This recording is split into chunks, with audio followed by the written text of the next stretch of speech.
నార్కల్ జిల్లా తాడూరు మండలం సిర్సవాడ గ్రామంలో నూతన భవనమైన జిల్లా పరిషత్ ఉన్నత పాఠశాలలో కిటికీల అద్దాలను గుర్తు తెలియని దుండగులు పగలగొట్టారు. అనంతరం గ్రామ సర్పంచ్ రాజేందర్ రెడ్డి మాట్లాడుతూ పాఠశాల మాజీ ఎమ్మెల్యే మర్రి జనార్దన్ రెడ్డి 3 కోట్ల రూపాయలతో పిల్లల భవిష్యత్తుకు పునాది పాఠశాల అనే ప్రబల్యంతో ఈ పాఠశాల నిర్మించడం జరిగిందని తెలిపారు.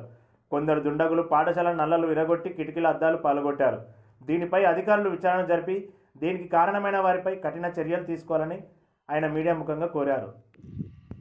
నాగర్ కర్నూలు జిల్లా తాడూరు మండల్ సిర్సవాడ గ్రామ జిల్లా పరిషత్ ఉన్నత పాఠశాల మాజీ ఎమ్మెల్యే మర్రి జనార్దన్ రెడ్డి గారి సౌజన్యంతో 3 కోట్ల రూపాయలతో అద్భుతంగా కట్టించినారు.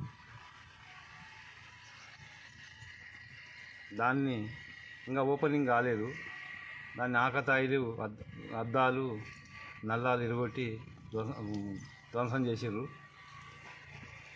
అది నా దృష్టికి వచ్చిన వెంబడే నేను స్పందించి పై ఉన్నతాధికారులకు ఒకటే విన్నపం, స్కూల్లో వాచ్మెన్ పోస్ట్ లేదు, ఒక వాచ్మెన్ పోస్ట్ని ఇవ్వాలని, తర్వాత అట్లే పోలీసు వారు పెట్రోలింగ్ చేయాలని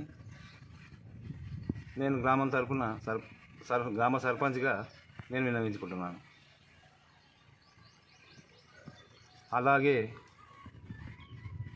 ప్రతి స్కూల్లో కూడా వాచ్మెన్ పోస్టులు ఇవ్వాలని, ఎందుకంటే ఇంతకుముందుకున్న వాచ్మెన్లు వాళ్ళ రిటైర్మెంట్ తర్వాత మళ్ళీ తీసుకునేది లేదు కనుక మీరు వాళ్ళు స్పందించి వాళ్ళు కూడా 30 సంవత్సరాలు చేస్తే వాళ్ళకు పర్మనెంట్ నియమనం అయింది, వాళ్ళకి ఏ ఆధారం లేదంట. వాళ్ళు కూడా నాతో ఇంతకుముందు చెప్పిండ్రు. మళ్ళీ వాళ్ళ పిల్లలకు కూడా అవకాశం ఇస్తే బాగుంటుందని చెప్పి నేను అనుకుంటున్నాను. ఈ విషయం స్పందించి మన ఎమ్మెల్యే గారు కానీ కలెక్టరు వీరందరూ కలిసి ప్రభుత్వాన్ని విన్నవించి ఈ సమస్య పరిష్కరిస్తే బాగుంటుందని చెప్పి సిర్సవాడ గ్రామ ప్రజల తరఫున నేను కోరుకుంటున్నాను.